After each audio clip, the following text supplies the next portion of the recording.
Hi everyone, welcome to the visual guide for Alphascape version 1.0. This is the first new raid encounter made available by patch 4.4 in Final Fantasy XIV, Prelude and Violet. This guide is an elementary approach to creating order from the chaos of the encounter. My name is Ms. Tech and I'll be your raid guide. This encounter has a total of 4 different elemental phases that are split by a transitional orb phase. The order of phases depends on the boss's first attack, but the individual mechanics of each phase are the same regardless of the order. This guide will follow a specific order, but know that you may encounter a different order on your run. We begin with Chaotic Dispersion. This is a heavy-hitting tank buster that needs to be cooldowned and healed through. Damning Edict is a massive 180-degree frontal attack. All players will need to move behind him to avoid it. If the boss casts this first, you'll know that the first elemental phase will be Tsunami. Latitudinal or Longitudinal Implosion is a 2-hit AoE attack that first forms large conal AoEs from the sides and then from the front and back, or vice versa, depending on its name. Players will need to dodge the first part of the attack and then be ready to quickly dodge the second part immediately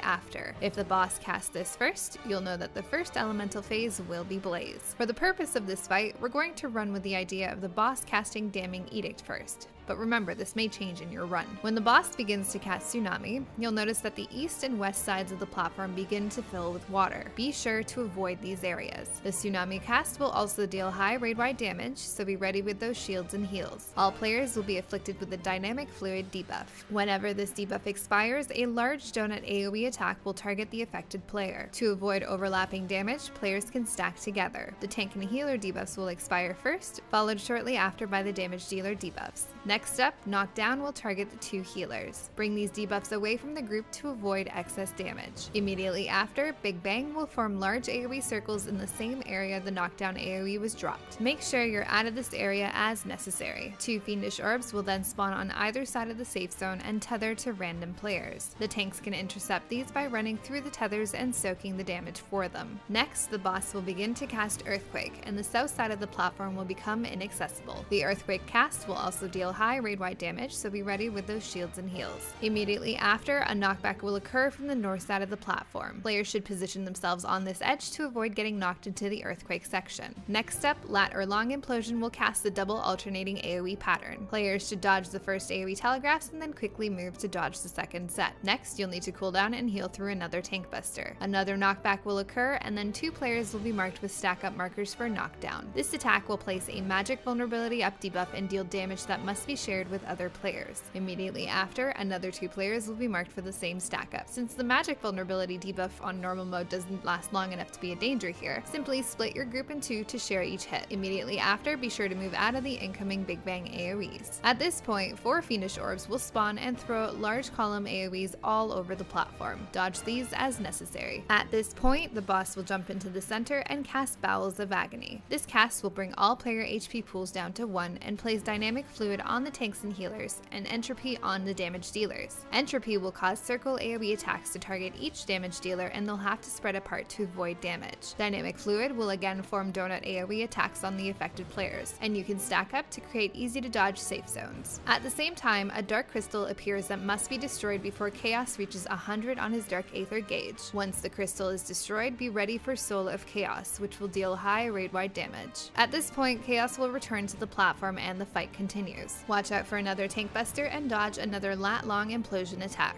When the boss casts Blaze, a small circular safe zone will appear in the center of the platform. Blaze will also deal high raid-wide damage and place entropy debuffs on all players. When these debuffs expire, circle AoEs will target the affected players. You'll need to spread these apart to avoid overlapping. The tank and healer entropy debuffs will expire first, followed immediately by the damage dealer debuffs. Next, another 2 sets of knockdown markers will appear on 2 players. Split the group up and stack to share the incoming damage. This is again followed by Big Bang AoEs in the same area, so be sure to move away as necessary. Another 4 Fiendish orbs will spawn around the safe zone here and begin to throw out long column attacks. Dodge these as necessary. Eventually, the Blaze safe zone will disappear and the boss will begin to cast Cyclone. This will create a massive tornado in the very center of the room that must be avoided. Cyclone also deals high raid-wide damage, so be prepared to shield and heal. Once the tornado forms, large pushback telegraph photographs will appear. Players will need to position themselves as close to the center as possible to avoid getting flung off the platform. Next, the boss will cast Damning Edict, and all players must get behind him as soon as possible to avoid it. Another tank buster, and then another knockback from the tornado. This is followed by 2 healers being marked up for knockdown, and they'll need to run away from the rest of the group to minimize damage. Big Bang will then target the same area hit by knockdown, so you'll need to get away as quickly as possible. Next, 2 Fiendish orbs will spawn in the corners and tether to random players. The tank should intercept and soak this damage with cooldowns. At this point, you've seen all the mechanics this fight has to offer, and you'll notice mechanics begin to repeat. I assume that there is an enrage, but you should have no trouble bringing him down before that time. If you have any questions or comments, please let me know. Up next, we'll head into Alphascape version 2.0. As always, thanks for watching. Till next time.